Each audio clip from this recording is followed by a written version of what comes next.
Welcome back. This pick is stamped Rotary Deluxe Japan.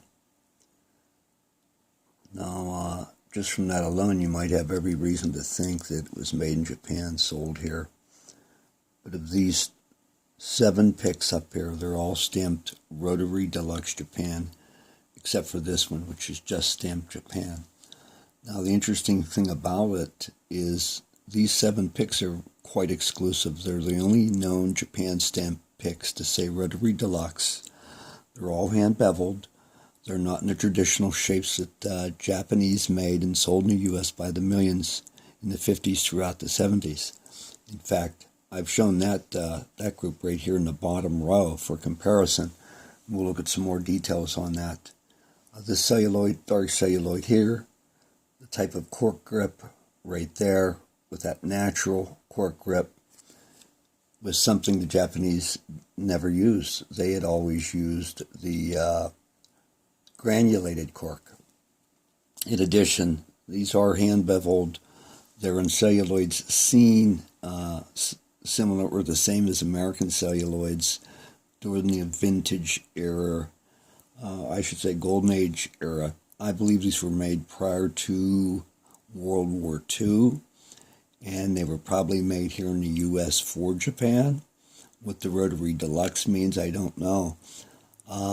Initially, when I came across them, I suspected they were Japanese, but the more I compared them to existing Japanese picks and American picks, I no longer believe that. They have the hallmarks of picks made before the war with the hand beveling. And let's take a look at some other details here. You'll see the sharp tips we have here. Japanese picks sold in the 60s all had a much more rounded tip, as you could see there in that photo as the camera focuses. This is a little more rounded, but certainly not in a shade that the Japanese are known to have sold. These are all the colors, types of celluloid the Japanese used. The 3-tone red speckled and the 2-tone here. There's even variations in these banjo picks here, variations in these 2 mandolin picks here. Wow, and I've delayed showing these simply because coming to any definitive conclusion is really not possible.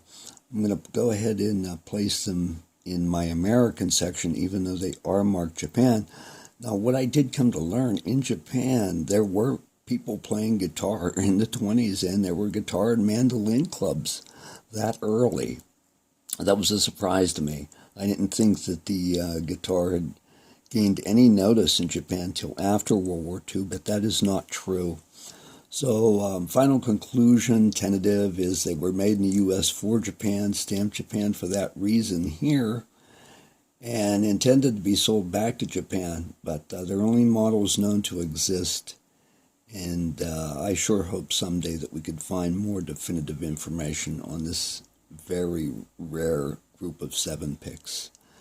So thanks for checking in on me, and we'll see you next video.